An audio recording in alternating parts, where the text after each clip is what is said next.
Hey everyone, welcome back to the channel, and today we are featuring a tank that has been mega buffed again. This tank, I'm not sure why we don't see it that often, but it is a really good tank, and even more so now after the buff. What have they buffed?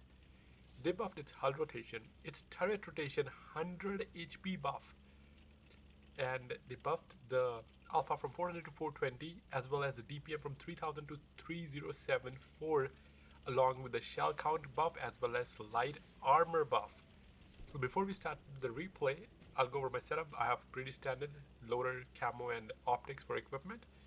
And for my crew, I have bond leader, rapid loading, steady aim, snapshot, 6 sense, situational awareness, safe storage, armor angling, and track mechanics. So I didn't go for camo crew because this has 50 worse camo than the E6 or other mediums, and it didn't really help. So I went for more survivability, especially with the HP buff here we got, and just wanted to be in the battle most of the time. So the game just started, and I am like, this tank is enjoyable to play, man. It is OP, it is OP, but not that OP because it's a medium.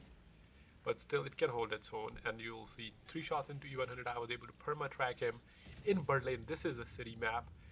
Yak Panther fired now, took that opportunity and put a shot into him with 1600 damage. Team is losing by 2 tanks, not a problem for M48A2. Remember this tank when it came up? Pretty bad tank it was at the time, but over the years it did get buffed again and again, mainly because any season pass tank, it does get buffed because, or ultimate season pass tank, because a lot of people buy it.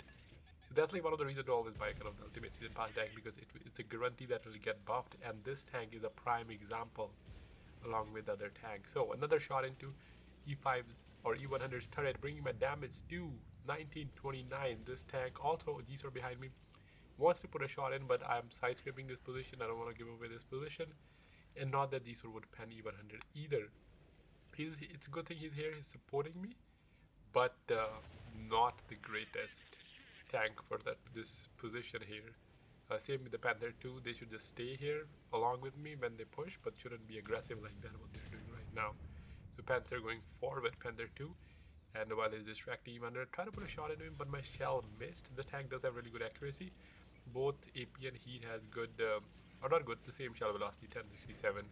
So you can just load heat if you really want. I have AP for the sides and stuff, and the reload isn't that bad. I mean, the best DPM in the game. I don't think there's any other tank with better DPM and 10 degrees of gun depression, along with 2100 HP, 50 less than a T54E2.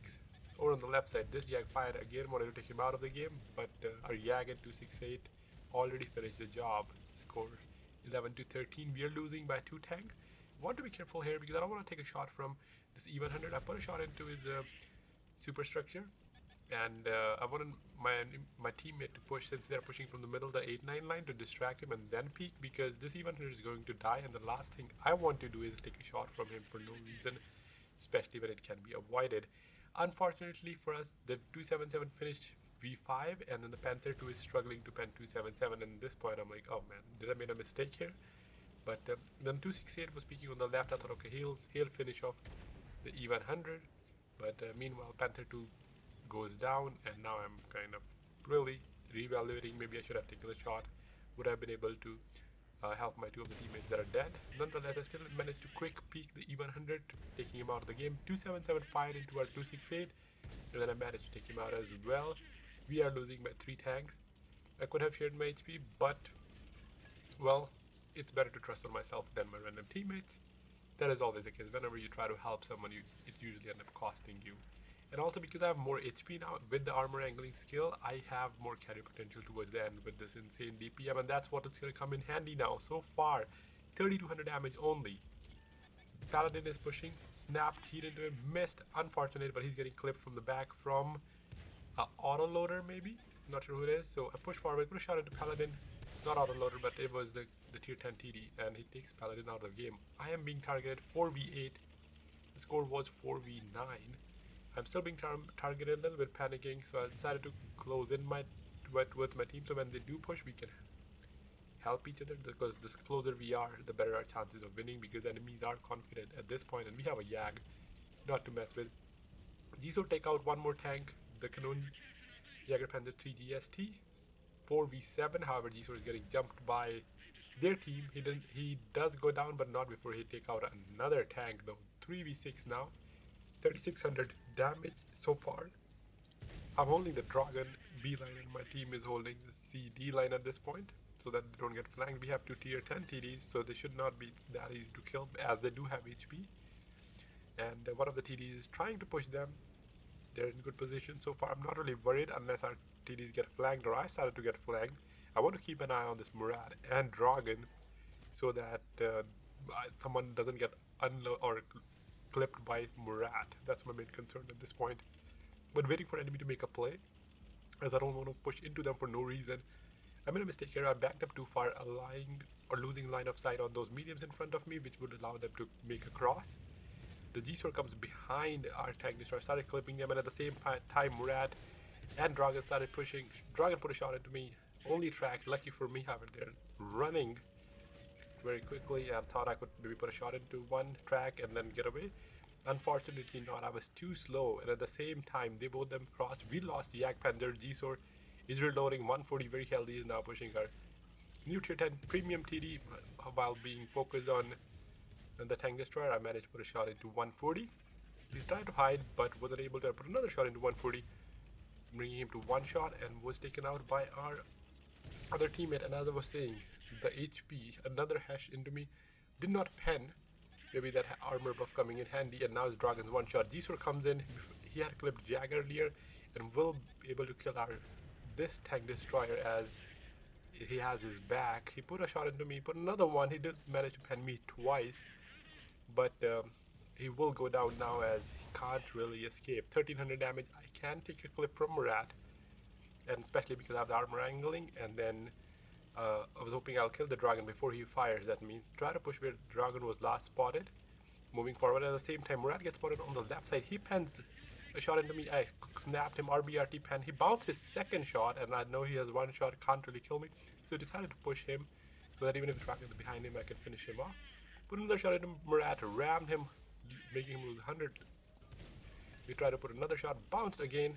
RBRT not working for Murat so much, but not a problem for me as I'm spamming he. Not that I needed it, but didn't really matter. Another shot, and then Murat basically committed suicide as he rammed into me, trying to find Dragon, and he basically came right in front of me. Another hash, and he goes down as well, bringing my total to 8600 damage, 5 kills. And I was able to do the same amount of damage that I had in the entire game in the last 1 minute, and that's where the DPM comes in handy, right? The base DPM of 3074. And when you have everything equipped, it's probably close to 4500, if not a little more. I didn't check my fully DPM, but as you can see, I was able to do 4000 plus damage. And then when you activate food, it further boosts it. This tank is a monster. Can't take it lightly. It will eat you alive, especially if you don't have gun depression. If you're a tank that doesn't have gun depression or does not have alpha, you cannot take this tank, or you can't do a one-on-one with this tank. Now their light tank hasn't been spotted in a while, so I was hoping he is probably AFK at this point. Decided to go to their spawn. Small map, he can't really run away, that's a good thing. And zero kill kind of made it 90% sure that he's probably AFK, so trying to move to their spawn, hopefully spotting him. And I was hoping maybe he's full health. And he does get spotted, he is AFK. And at this point, it's an easy farm. Two more shots into him and it would be out. And I realized, well, why not get a Faden's medal here? The tank did get shell buff from 36 to 42, and I guess I would lose a little bit of money here, but doesn't matter. Silver is not an issue, and but Faden is always rare, and it's nice to get that medal. So just spamming or getting rid of my shells, so I can kill the tank with the last shell. It is one of the rare medals. Not that it matters, but it's just kind of if you have the opportunity, why not? Right, he is AFK. I do have 2 HE shells. I thought maybe I'll shoot the HE into him, but then I thought that sometimes you don't know if HE will set him on fire or something, so I'll only shoot 1 HE and then the other AP. Down to last 5 or 4 shots. At 9000 damage. Even if he was alive, I would have still managed to kill him. Could have been a 10k if I hadn't bounced a shot on the Paladin, or maybe shot the Yag before V5 shot him. The close game could have been my first 10k in this game, but I think still the highest damage I have done in this tank. That I think it has been buffed 4 times. And as I said, if the tank is available for cheap, especially tier 8, Might not be worth it now, but it could be in the future. And as I said, this and the E6 are the prime examples. Okay, so finally I've got rid of all the unnecessary shells. Aimed my ET on the rear turret. Unfortunately, it looked like he had space armor. Did not pan, and now I can't kill him, so we had to go for a little ram. It didn't go as planned, but good thing he was AFK. So another ram to make sure he's below 400, and now finished him off. So 9700 damage, 6 kill, ace tanker in a city map in a medium tank with an insane attributes. So let me know what you think about the tank. If you have it, make sure to take it out because this was available as a season pass tank a couple years ago. So that's it for now. Catch you later.